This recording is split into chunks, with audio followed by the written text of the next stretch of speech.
नमस्कार बच्चों, स्वागत है आपका हिंदी व्याकरण में। तो बच्चों, हिंदी व्याकरण में आज हम पढ़ेंगे संधि का भाग 2, जिसमें हम बच्चों पढ़ेंगे व्यंजन संधि के बारे में। इससे पहले बच्चों भाग 1 में हमने पढ़ा था संधि का, यानी कि भाग 1 जिसमें हमने पढ़ा था स्वर संधि के बारे में। और स्वर संधि के जो भेद थे, जैसे 5 भेद थे बच्चों, जिसमें हमने पढ़ा था दीर्घ स्वर संधि, गुण स्वर संधि, वृद्धि स्वर संधि, यण स्वर संधि और आयादी स्वर संधि, और उनके जो नियम थे उनके बारे में जाना और उससे जो उत्पन्न विकार है उसके बारे में जाना। अब बच्चों भाग 2 में हम पढ़ेंगे व्यंजन संधि। क्या पढ़ेंगे? व्यंजन संधि। तो देखते हैं। तो बच्चों, व्यंजन संधि के नाम से ही पता लग रहा है कि यहाँ पर जो व्यंजन का प्रयोग होगा। तो बच्चों, व्यंजन संधि क्या होती है? तो बच्चों, दो व्यंजनों का परस्पर मेल होगा तो उससे जो उत्पन्न विकार होगा उससे व्यंजन संधि कहते हैं। और बच्चों, अगर कोई एक व्यंजन है उसका स्वर के साथ मेल होता है तो भी उससे जो उत्पन्न विकार होगा उससे क्या हम कहेंगे? व्यंजन संधि। तो सरल भाषा में कहूँ, व्यंजन का व्यंजन के साथ या फिर व्यंजन का स्वर के साथ जो मेल होगा और उससे जो उत्पन्न विकार होगा उसे ही हम क्या कहेंगे? व्यंजन संधि। चलिए देखते हैं।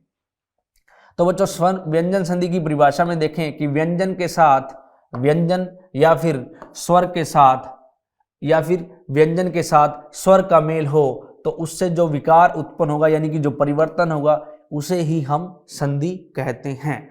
अब बच्चों, हमें पता है कि हमारे जो हिंदी में व्यंजन होते हैं वो होते हैं, उनकी संख्या होती है 33, और जो स्वर है बच्चों उनकी जो मुख्यतः संख्या होती है 11। अब बच्चों, अगर व्यंजन का व्यंजन के साथ मेल होगा और स्वर व्यंजन का स्वर के साथ मेल होगा तो उसमें जो परिवर्तन होगा उस पर आधारित बच्चों व्यंजन संधि में कुछ नियम हैं।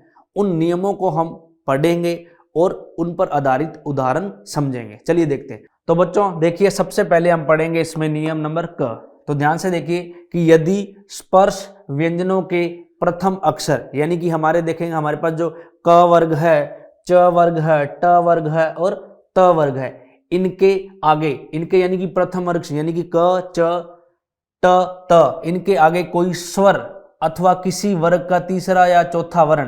तो बच्चों, किसी भी वर्ग का तीसरा या चौथा वर्ण यानी कि य या र या फिर ल या फिर व आए तो बच्चों परस्पर कै, च, ट और तय और पै के स्थान पर उसी वर्ग का क्या हो जाएगा? तीसरा अक्षर, अर्थात कै के स्थान पर होगा क, ख, ग, क्या हो जाएगा? ग, और च के स्थान पर हो जाएगा च, छ, ज, और ट के स्थान पर होगा जो ट, ठ, ड, और तय के स्थान पर होगा त, थ, द, और पै के स्थान पर होगा प, फ, ब। तो बच्चों उसी ही वर्ण का जो तीसरा अक्षर हो जाएगा।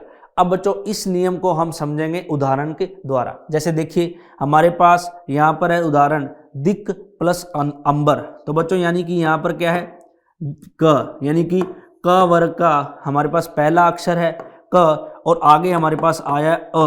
तो ध्यान से देखिए, क के आगे अ आने से उसका बच्चों उसी क्या है? उसी वर्ग का तीसरा हो जाएगा दिक् प्लस अंबर, तो यानी कि हो जाएगा दिगंबर। क्या हो जाएगा? दिगंबर। उसी प्रकार बच्चों यदि अच, यानी कि यहाँ पर च वर्ग है और आगे आ रहा है हमारे पास स्वर अ, तो च, छ, ज, इसका तीसरा हो जाएगा ज, तो अच प्लस अंत का हो जाएगा अजंत। आगे बच्चों हमारे पास षट प्लस आनंद, तो हमारे पास ट वर्ग का पहला है ट और आगे हमारे पास स्वर आ रहा है आ, तो ट प्लस आ जब मिलेगा तो ट वर्ग का तीसरा अक्षर हो जाएगा, यानी ट, ठ, ड, तो डा हो जाएगा बच्चों। तो षट प्लस आनंद क्या हो जाएगा? षडानन। और उसी प्रकार सत, त वर्ग का पहला अक्षर और आगे आ रहा है स्वर आ, तो बच्चों सत प्लस आर होगा सदाचार। तो ध्यान से देखिए कि यदि स्पर्श व्यंजनों कै, च, ट, तय वर्ग के आगे स्वर ए या आ आए तो उसी वर्ग का तीसरा अक्षर हो जाएगा, यानी कि उसी वर्ग का कौन सा हो जाएगा? तीसरा, यानी कि क है तो उसका ग हो जाएगा, और अ, और यदि यहाँ पर च है तो उसका च, छ, ज हो जाएगा, और ट है तो ट, ठ, ड हो जाएगा, और अगर त है तो त, थ और द हो जाएगा। ठीक है बच्चों, तो आगे देखते हैं। आगे हमारे पास नियम नंबर 2 व्यंजन संधि का, तो उसमें हम ये देखते हैं कि यदि स्पर्श व्यंजनों के प्रथम अक्षर, ध्यान से देखिए बच्चों, प्रथम अक्षर यानी कि क वर्ग का क, प्रथम च वर्ग का च, ट, त, प आदि के आगे कोई अनुनासिक व्यंजन आए। क्या आए? अनुनासिक व्यंजन। अनुनासिक व्यंजन बच्चों जो होते हैं हमारे, होते हैं प, फ, ब, म, ये सारे क्या होते हैं? अनुनासिक व्यंजन होते हैं। और ये आए तो उनके स्थान पर उसी वर्ग का कौन सा हो जाएगा? पांचवा हो जाएगा। जैसे देखिए हमारे पास क आएगा तो क का लास्ट होगा अणा। क्या होगा? अणा। और यदि ट आएगा तो उसका होगा अणा, और त का होगा तो न, और प होगा तो इसका भी क्या हो जाएगा? म। तो देखते हैं हमारे पास यहाँ पर है वाक प्लस मैं, तो यहाँ पर हमारे पास क वर्ग है और आगे आ रहा है अनुनासिक वर्ण, तो इसका हो जाएगा बच्चों क्या हो जाएगा? क का पांचवा, क ख ग अड़ अणा, तो हो जाएगा वांग में। क्या हो जाएगा? वांग में। आगे बच्चों हमारे पास है षट प्लस मास, यानी कि यहाँ पर ट वर्ग का पहला अक्षर है और आगे है हमारे पास म, तो ट प्लस यहाँ पर अनुनासिक वर्ण है तो ट यानी कि षट प्लस मास होगा क्षण मास, अणा हो जाएगा बच्चों। ट का क्या हो जाएगा? अणा। और आगे है बच्चों हमारे पास उत प्लस मत, तो यहाँ पर है हमारे पास त, पहला त वर्ग का पहला, और आगे है हमारे पास म अनुनासिक वर्ग, तो त थ द न, तो इसका क्या हो जाएगा? न। तो उत प्लस मत का होगा उन्नमत। क्या हो जाएगा? उन्नमत। उसी प्रकार बच्चों आगे है हमारे पास अप, इस पै वर्ग का पहला प्लस अनुनासिक वर्ण, तो अप प्लस मैं का हो जाएगा प फ ब भ म, इसका हो जाएगा म, तो अप प्लस मैं हो जाएगा अम्य। क्या हो जाएगा? अम्य। तो बच्चों वांग्मय, क्षणमास, उन्मत्त और अम्य, इन सब में कौन सी संधि है? व्यंजन संधि। आगे देखते हैं बच्चों अगला जो नियम है हमारे पास व्यंजन संधि का वो ये है कि जब किसी ह्रस्व या दीर्घ स्वर के आगे छ आता है, ध्यान से देखना बच्चों, यदि किसी ह्रस्व या दीर्घ स्वर के आगे छ आता है तो छ के पहले च बढ़ जाता है, यानी कि उस छ उसके पहले एक च और बढ़ जाएगा। जैसे देखते हैं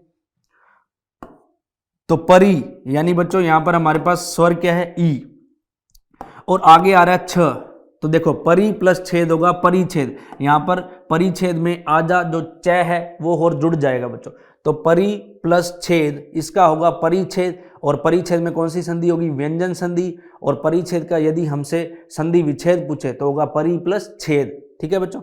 आगे है आ प्लस छादन, तो बच्चों यहां पर आ स्वर है और उसके साथ जो आगे व्यंजन यानी कि आ रहा है छ, तो आ के साथ अगर छ आएगा तो इसके साथ छ से पहले आधा छ और जुड़ जाएगा, तो आ प्लस छादन होगा आच्छादन। क्या होगा? आच्छादन। तो बच्चों आच्छादन में कौन सी संधि होगी? व्यंजन संधि। और आच्छादन का जो संधि विच्छेद है वो क्या होगा? आ प्लस छादन। आगे बच्चों हमारे पास लक्ष्मी प्लस छाया, यानी कि बड़ी ई प्लस में छ, तो बच्चों हमें पता है कि जब स्वर के बाद में छ आता है तो उससे पहले आधा च जुड़ जाता है, तो लक्ष्मी छाया का क्या हो जाएगा? लक्ष्मी छाया, लक्ष्मी छाया, तो यहाँ पर छ के पहले आधा च जुड़ जाएगा। आगे है बच्चों पद प्लस छेद, तो पद में हमारे पास है यहाँ पर अ और छेद में हमारे पास पहला छ, तो ए प्लस छ के मेल से छ के पहले च जुड़ जाएगा आधा, तो हो जाएगा पद छेद। क्या हो जाएगा? पद छेद। आगे है बच्चों हमारे पास ग्रह, ग्रह प्लस छिद्र, तो यहाँ पर बच्चों हमारे पास ग्रह में अ और छिद्र में है हमारे पास छ, तो ए प्लस छ के मेल से बनेगा छ से पहले आधा छ, तो ये बन जाएगा ग्रह छिद्र। क्या बन जाएगा? ग्रह छिद्र। तो बच्चों परिच्छेद, आच्छादन, लक्ष्मी छाया, परिच्छेद और ग्रह पद छेदन और ग्रह छिद्र, इन सब में कौन सी संधि होगी? व्यंजन संधि होगी। कौन सी संधि होगी? व्यंजन संधि होगी। आगे देखते हैं बच्चों, आगे हमारे पास नियम नंबर 4 कि यदि म व्यंजन के आगे कोई स्पर्श व्यंजन आए, म व्यंजन के आगे कोई स्पर्श व्यंजन आए तो म के स्थान पर उसी वर्ग का पांचवा हो जाता है, तो म के स्थान पर उसी वर्ग का क्या हो जाएगा? पांचवा हो जाएगा। जैसे देखते हैं बच्चों उदाहरण के द्वारा, यहाँ पर हमारे पास शम में क्या है? म, और उसके आगे हमारे पास आ रहा है स्पर्श व्यंजन, तो स्पर्श व्यंजन होता है बच्चों किसी भी व्यंजन का जो गर्भ जो हमारे पास ग्रुप है क च ट त प, उनका जो पहला अक्षर है, ठीक है। तो क क्या होगा, सम प्लस क, तो म प्लस स्पर्श व्यंजन के मिलने से क्या बन जाएगा बच्चों हमारे पास, उसी वर्ग का पांचवा। तो बच्चों म का पांचवा म आप देखेंगे तो यहां पर बन जाएगा, क्या बन जाएगा, न, क्या बन जाएगा, न, तो शंकर बन जाएगा। सम प्लस कर क्या बनेगा, शंकर। आगे हमारे पास बच्चों सम प्लस च, तो यहां पर है हमारे पास म और आगे स्पर्श व्यंजन है च, तो इससे सम प्लस च का बनेगा संचय। और संचय में कौन सी संधि होगी, व्यंजन संधि। तो बच्चों संचय का संधि विच्छेद क्या होगा, सम प्लस च। आगे बच्चों घम, यहां पर हमारे पास है म वर्ण और आगे है ट यानी कि स्पर्श व्यंजन, तो म और ट इसका बन जाएगा अणा लास्ट वाला, तो घम प्लस टा होगा घंटा, क्या होगा, घंटा। आगे है बच्चों हमारे पास सम प्लस तोष, तो यहां पर है हमारे पास म वर्ण और आगे है स्पर्श व्यंजन त, तो सम प्लस तोष का होगा बच्चों संतोष। तो संतोष का संधि विच्छेद क्या होगा, सम प्लस तोष। आगे है बच्चों हमारे पास स्वयं, यहां भी हमारे पास क्या है, म हलंत यानी कि म वर्ण है और आगे है बच्चों हमारे पास भ, तो स्वयं प्लस भू होगा स्वयंभू, क्या आएगा, स्वयंभू। तो बच्चों हमें याद रखना है यहाँ पर कि शंकर, संचय, घंटा, संतोष और स्वयंभू सब में कौन सी संधि होगी, व्यंजन संधि होगी। जो इनके संधि विच्छेद है बच्चों वो भी हमें याद रखने हैं। तो शंकर का होगा सम प्लस कर, संचय का होगा सम प्लस चय, घंटा का होगा घम प्लस टा, संतोष का होगा सम प्लस तोष और स्वयंभू का होगा स्वयं प्लस भू। आगे बढ़ते हैं बच्चों अगले नियम की तरफ। तो अगला नियम है बच्चों हमारा व्यंजन संधि का कि यदि म के आगे कोई अंतस्थ या ऊष्म व्यंजन आए, तो अर्थात य र ल व श श ह आए तो म अनुस्वार में बदल जाता है। तो बच्चों ध्यान से देखना, यदि म के आगे अंतस्थ बच्चों होते हैं लास्ट ये वाले य र ल व श श श या ह आए तो म किस में बदल जाता है, अनुस्वार में यानी कि बिंदी में बदल जाता है। तो देखते हैं, जैसे हमारे पास है यहां पर सम प्लस सार, क्या है, सम प्लस सार, तो इसका होगा बच्चों संसार, क्या होगा, संसार। और यदि आगे देखिए सम यानी कि सम म के आगे यदि यह आ रहा है तो मैं के आगे ये आए कौन सा भी, जैसे य र ल व श श ह आए तो ये किस में परिवर्तन हो जाएंगे, बिंदी में। तो सम प्लस योग होगा संयोग। तो हमें याद रखना है कि संयोग में कौन सी संधि है, व्यंजन संधि, और संयोग का जो संधि विच्छेद है वो होगा सम प्लस योग। आगे बच्चों हमारे पास स्वयं प्लस वर, तो बच्चों यहाँ पर मैं के बाद आ रहा है व यानी कि अंतस्थ वर्ण आ रहा है, तो इसका हो जाएगा बिंदी में परिवर्तन हो जाएगा, तो स्वयं प्लस वर होगा स्वयंवर, क्या होगा, स्वयंवर। आगे है बच्चों हमारे पास सम प्लस रक्षा, क्या है, तो यहाँ पर माँ के बाद में आ रहा है र, तो अंतस्थ वर्ण यानी कि य र ल व श श श ह, तो इनके स्थान पर क्या हो जाएगा, बिंदी हो जाएगी। तो सम प्लस रक्षा होगा संरक्षा, क्या हो जाएगा, संरक्षा। तो बच्चों संसार, संयोग, स्वयंवर और संरक्षा इन सब में कौन सी संधि होगी, व्यंजन संधि होगी। और संसार का संधि विच्छेद होगा सम प्लस सार, संयोग का संधि विच्छेद होगा सम प्लस योग, स्वयंवर का संधि विच्छेद होगा स्वयं प्लस वर, और संरक्षा का संधि विच्छेद होगा सम प्लस रक्षा। ठीक है बच्चों, तो आगे बढ़ते हैं अगले नियम की तरफ।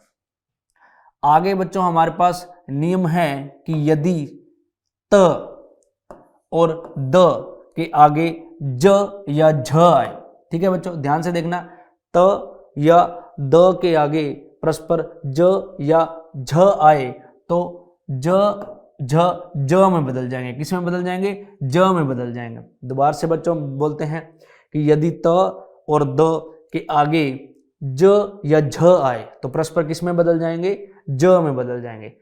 और उदाहरण के द्वारा समझते हैं बच्चों, यहां पर है हमारे पास उत प्लस ज्वल, तो बच्चों यहां पर क्या है हमारे पास त और आगे आ रहा है ज, तो त प्लस ज के परस्पर मेल से हमें पता है किस में बदल जाएगा, त है वो ज में बदल जाएगा। तो उत प्लस ज्वल का होगा उज्ज्वल। यहां पर आप देख रहे हो दोनों ही क्या है, ज है तो उत प्लस ज्वल का होगा उज्ज्वल, और उज्ज्वल का संधि विच्छेद होगा उत प्लस ज्वल। आगे बच्चों विपद प्लस जाल, क्या है? विपद प्लस जाल, तो यानी कि यहाँ पर है द प्लस ज, तो बच्चों चाहे त हो चाहे द हो, उनके बाद में या ज आए या झ आए तो परस्पर किस में चेंज हो जाएगा? ज में। तो विपद प्लस जाल होगा विप जाल, यहाँ पर भी दोनों ज हो जाएंगे, तो इसमें भी कौन सी संधि होगी? व्यंजन संधि। आगे हमारे पास सत प्लस जन, तो बच्चों त के बाद आ रहा है ज, तो किस में बदल जाएगा? ज में ही, तो सत प्लस जन होगा सज्जन। आगे देखते हैं बच्चों, आगे भी हमारे पास है त प्लस जाति, तो यहाँ पर त के साथ है ज, तो त और जो क्या बन जाएगा? आगे बनेगा ज ही बन जाएगा आधा, तो सत प्लस जाति होगा सजाति। तो बच्चों हमें उज्ज्वल, विपजाल, सज्जन और सज्जाति, इन सब में कौन सी संधि होगी? व्यंजन संधि। और इनका जो संधि विच्छेद है वो क्या होगा? तो उज्ज्वल का होगा उत प्लस ज्वल, विपजाल का होगा विपद प्लस जाल, सज्जन का होगा सत प्लस जन, और सज्जाति का होगा सत प्लस जाति। तो बच्चों बढ़ते हैं अगले नियम की तरफ। अगला नियम है बच्चों हमारे पास कि यदि त और द के आगे, यानी कि त और द के आगे श आए, ध्यान रखना बच्चों, व्यंजन त और द के आगे यदि श आए तो त और द का ता हो जाएगा च और श का हो जाएगा छ, ठीक है बच्चों। और आगे यदि ध्यान रखिए कि यदि त और द के आगे यदि है आए तो त और द का तो द हो जाएगा और ह का हो जाएगा ध, ठीक है। तो चलिए बच्चों इनको समझते हैं उदाहरण के द्वारा। जैसे सबसे पहले हमारे पास उत प्लस शिष्ट, तो बच्चों यहाँ पर हमारे पास है त और आगे है हमारे पास श, तो त और श के परस्पर मेल से हमें पता है क्या हो जाएगा? जो त और द का तो हो जाएगा, त और द का हो जाएगा च और श का हो जाएगा छ, तो इसका हो जाएगा उच्छिष्ट।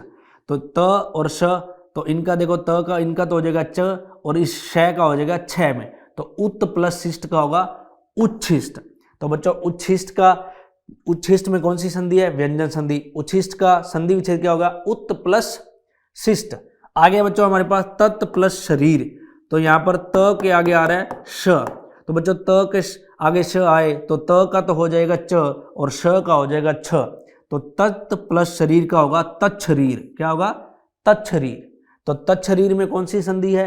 व्यंजन संधि। और तत्शरीर का जो संधि विच्छेद है वो होगा तत् प्लस शरीर। आगे बच्चों हमारे पास उत प्लस हार। अब बच्चों यहाँ पर त के साथ आ रहा है ह, तो यदि त और द के साथ ह आए, त और द के साथ ह आए तो त का तो हो जाएगा त या द का तो हो जाएगा द और है का हो जाएगा ध, तो उत प्लस हार का हो जाएगा बच्चों उद्धार। क्या हो जाएगा? उद्धार। तो उद्धार में कौन सी संधि है? व्यंजन संधि। और उद्धार का संधि विच्छेद क्या होगा? उत प्लस हार। उसी प्रकार बच्चों अगला एग्जाम्पल इसी का ही है कि यहाँ पर तत् प्लस ह, हित का ह, तो त प्लस ह में त प्लस द का हो जाएगा, त प्लस द का हो जाएगा द और है का हो जाएगा ध, तत् प्लस हित का होगा तद्धित। क्या होगा? तद्धित। तो बच्चों तद्धित में कौन सी संधि है? व्यंजन संधि। तद्धित का संधि विच्छेद क्या होगा? तत् प्लस हित। आगे बढ़ते हैं बच्चों अगले नियम की तरफ।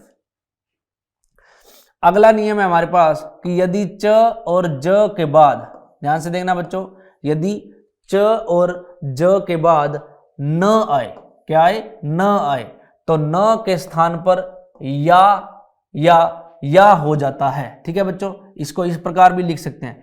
तो यदि ध्यान रखना च और ज के बाद न आए तो न के स्थान पर या हो जाता है। जैसे यहां पर हमारे पास लिखा है यज प्लस न, क्या लिखा है? यज प्लस न, तो बच्चों ज के बाद आ रहा है न, तो इसका हो जाएगा यज्ञ। क्या हो जाएगा? यज्ञ। यानी कि अगर त च और ज के स्थान पर न आए तो न के स्थान पर या तो या होगा या फिर ज्ञानी वाला हो जाएगा। आगे है बच्चों हमारे पास याच प्लस न, तो हमारे पास यहाँ है च प्लस न, तो च और न से मिलकर बन जाएगा बच्चों, यानी कि यहाँ बन जाएगा या क्या बन जाएगा? या। तो याच प्लस ना का बन जाएगा याजा। क्या बन जाएगा? याजा। क्या बन जाएगा? याजा। आगे देखते हैं बच्चों अगला नियम। अगला नियम है हमारे पास कि यदि आ को छोड़कर, ध्यान से देखना कि यदि अ और आ को छोड़कर किसी भी स्वर के आगे स है तो बच्चों बहुधा स के स्थान पर श षटकोण वाला हो जाएगा। ध्यान से देखिए, यदि ए और आ को छोड़कर कोई भी स्वर है और उसके आगे यदि स सड़क वाला यानी कि स हलंत आएगा तो बच्चों उसका श षटकोण वाला हो जाएगा। देखते हैं कैसे, जैसे अभी प्लस सेक, तो बच्चों यहाँ पर है हमारे पास ई प्लस आगे है सड़क वाला स, तो ई प्लस से बच्चों जो स है किस में बदल जाएगा, श षटकोण में, तो अभी प्लस शेक का होगा अभिषेक। उसी प्रकार वी प्लस सम सड़क का हो जाएगा विषम, तो नी प्लस सेद का हो जाएगा निषेध, और सु प्लस सुप्त का हो जाएगा सुषुप्त। तो बच्चों अभिषेक, विषम, निषेध और सुषुप्त, इन सब में कौन सी संधि है, व्यंजन संधि, और इनका संधि विच्छेद बहुत ही महत्वपूर्ण है। तो अभिषेक का होगा अभी प्लस शेक सड़क वाला, विषम में विष वी प्लस सम स सड़क वाला, निषेध में नी प्लस सेद सड़क वाला, और सुषुप्त में सु प्लस सुप्त सड़क वाला। आगे देखते हैं बच्चों, आगे हमारे पास नियम है कि यदि श के पश्चात बच्चों श षटकोण के पश्चात यदि हमारे पास त या थ आने पर उसके स्थान पर क्रमशः क्या हो जाएगा, ट और ठ हो जाएगा। ध्यान से देखिए बच्चों, यदि श षटकोण के बाद त आ रहा है या थ आ रहा है तो उसके स्थान पर क्रमशः ट और ठ हो जाएगा, यानी कि त के स्थान पर तो हो जाएगा त के स्थान पर हो जाएगा ट और थ के स्थान पर हो जाएगा ठ। तो बच्चों समझते हैं उदाहरण के द्वारा, जैसे यहाँ पर है आकृष प्लस त, तो श षटकोण प्लस में त, तो इसका हो जाएगा बच्चों ट, तो क्या हो जाएगा आकृष्ट। उसी प्रकार तुष प्लस त, तो इस श के बाद जो तैयार है इसका हो जाएगा ट, तो हो जाएगा तुष्ट। अगर बच्चों उसी प्रकार आगे है पृष प्लस थ, तो श षटकोण के बाद यदि थ आए तो उसका हो जाएगा ठ, तो पृष प्लस थ होगा पृष्ठ।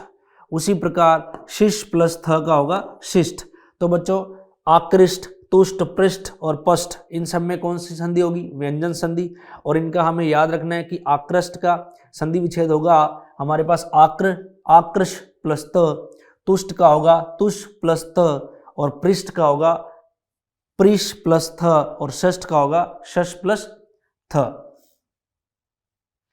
आगे है बच्चों हमारे पास व्यंजन संधि का अगला नियम कि यदि री यानी कि स्वर र और श षटकोण के बाद न आए तो इनके मध्य में कोई स्वर क वर्ग, प वर्ग और अनुस्वार य व ह में से कोई वर्ण आए तो न का क्या हो जाएगा, अणा हो जाएगा। दोबारा देखते हैं बच्चों, यदि री र और श के बाद न आए और इनके मध्य में यानी कि इनके बीच में कोई स्वर या कै वर्ग, पै वर्ग या अनुस्वार य व है में से कोई हो तो न का अणय हो जाएगा। देखते हैं कैसे, जैसे भर प्लस अन, क्या है, भर प्लस अन।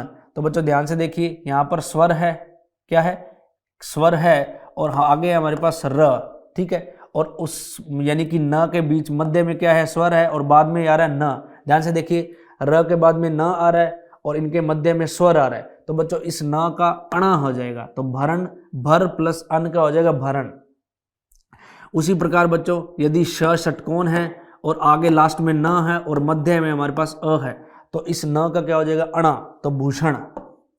राम प्लस अयन, यहाँ पर बच्चों देखिए यहाँ पर है हमारे पास न और यहाँ पर उससे पहले क्या है, अ, मध्य में अ हो या फिर कोई भी अनुस्वार जैसे कि य व ह हो तो इस न का क्या हो जाएगा, अणा, तो राम प्लस अयन होगा रामायण। उसी प्रकार परि प्लस मान, परि प्लस मान में क्या होगा, परिमाण, और री प्लस न का होगा ऋण, री प्लस न का होगा ऋण। तो बच्चों भरण, भूषण, रामायण, परिमाण और ऋण, इस सब में कौन सी संधि है, व्यंजन संधि। तो बच्चों इसी के साथ ही जो हमारा संधि का जो भाग 2 है वो यहीं समाप्त होता है। बच्चों इस भाग में हमने व्यंजन संधि के बारे में जाना और व्यंजन संधि से संबंधित जो नियम हैं उनके बारे में जाना और उनसे संबंधित उदाहरण किए। तो बच्चों आगे मिलते हैं संधि अध्याय के अगले भाग में, तब तक के लिए धन्यवाद।